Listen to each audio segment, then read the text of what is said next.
كرتون حرام ياخذ كرتون لا لا هم بحطهم بقلبهم بحط قلب هذا الكيان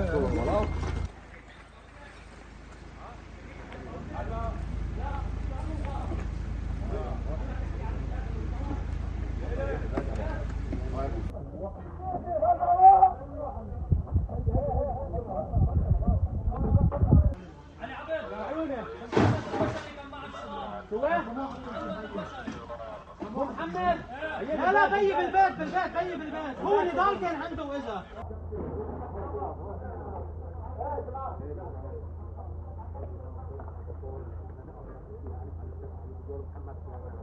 محل ما نحن واقفين مدخل الباب هياه هون بطلع من بعيد بطلع من هون بتفوت هذا الاسعاف حدا انقاذ يلا ابعث لي حدا انقاذ ما لا يتحرك فين يلا سلام ايه في وين بدنا حماله هون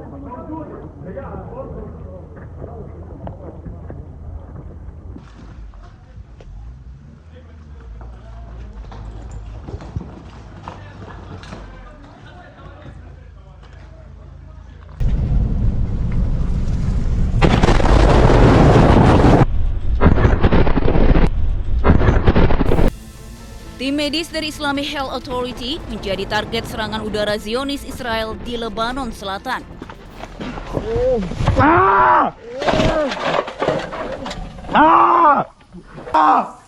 Abu Hasan akan marah. Ya Allah. Serangan terjadi saat tim medis memeriksa lokasi serangan sebelumnya di Jalan Harov Tol, Lebanon Selatan. Serangan membuat ambulans mengalami rusak parah. Sementara sejumlah para medis di dalam ambulans luka-luka. Abu Hasan akan marah. Ya Allah.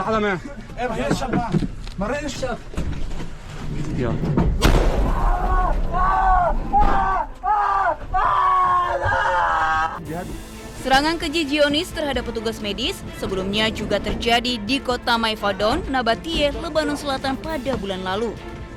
Video menunjukkan detik-detik tim medis yang tengah mengevakuasi rekan mereka yang terkena serangan drone Israel. Sementara itu, puluhan orang berkumpul memberikan penghormatan terakhir kepada Mahdi Abu Zaid, petugas medis Lebanon yang gugur dalam tugas bersama kedua rekannya. Sejak Maret, puluhan petugas medis di Lebanon tewas akibat serangan Israel. Lebanon pun mengutuk serangan tersebut karena melanggar hukum internasional.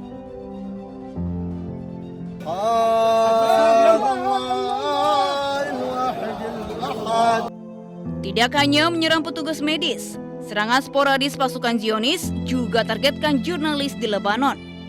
Di Al-Baisariyah, Lebanon Selatan, peti membawa jenazah Amal Khalil diarak ratusan pelayat. Amal Khalil wafat dalam serangan udara Israel yang menargetkan sebuah bangunan di Al-Tiri, Lebanon Selatan. Para pelayat, terutama perempuan, meneriakkan slogan perlawanan selama prosesi pemakaman berlangsung. Rekan-rekannya mengenang Khalil sebagai sosok yang berperan besar membantu peliputan di Lebanon Selatan. Di Gaza, jurnalis Muhammad Wisah, koresponden Al Jazeera Mubasir, wafat bersama seorang warga setelah mobil yang dikendari Wisah terkena tembakan rudal dari drone Zionis. Kendaraan ludes terbakar dengan puluhan orang terluka karena ledakan. Palestinian Journalist Syndicate mendesak penyelidikan internasional yang independen dan transparan, serta perlindungan bagi jurnalis yang masih bekerja di Gaza di tengah risiko yang meningkat.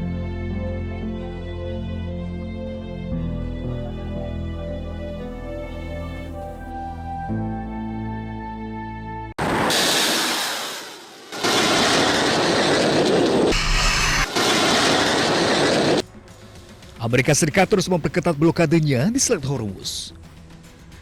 61 kapal dagang dari sejumlah negara diminta ubah rute pelayaran. Bahkan Amerika Serikat tak segan untuk menembak damanan kapal yang memaksa masuk atau keluar dari pelabuhan Iran. Tak hanya Amerika Serikat, Iran pun tak tinggal diam. Iran menggunakan strategi yang disebut armada nyamuk. Ratusan kapal kecil mengontrol ketat Selat Hormuz. Saat ini, kapal-kapal sekutu Amerika Serikat masih dilarang melintas di Selat Hormuz.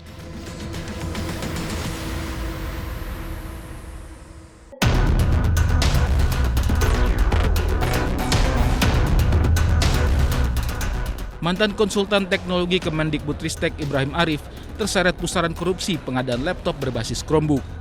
Ibrahim dinilai jaksa ikut memberikan kajian teknis terkait penggunaan laptop Chromebook periode 2020-2022.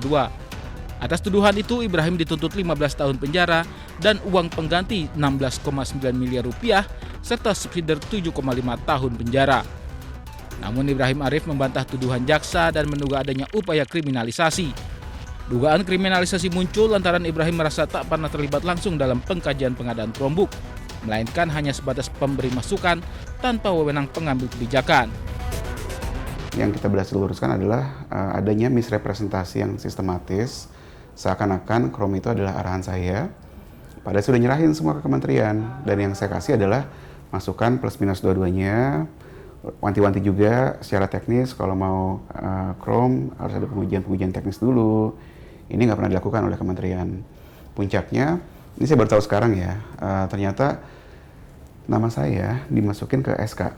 Tapi memang dari upaya-upaya yang muncul adalah upaya sistematis untuk seakan-akan semua ini adalah arahan dari saya, seakan-akan saya punya tugas atau kuasa untuk mengawasi pengadaan gitu misalnya.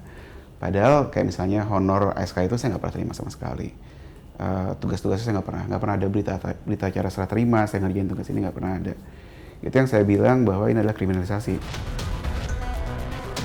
11 bulan jalani proses hukum, Ibrahim Arif hari ini hadapi sidang vonis. Melalui dukungan dan pledoi sebelumnya, Ibrahim pun berharap dirinya divonis bebas. Apalagi segala tindakan yang ia lakukan murni hanya untuk membantu negara. Tentunya saya berharap bebas di sini. Dan harapan saya bebas juga adalah bukan hanya untuk saya pribadi, tapi untuk bisa ngeset sebuah preseden atau jurisprudensi bahwa profesional yang membantu negara ya, dan mereka banyak yang lewat sebagai konsultan itu tidak seharusnya dikriminalisasi seperti ini. Karena dari hukum tata usaha negara dan segala macam itu jelas tanggung jawab itu ada di pejabat, bukan di konsultan gitu. Kalau misalnya ini seperti ini kejadian ya, maka ya nggak ada lagi yang berani gitu bantu negara. Penetapan HPS.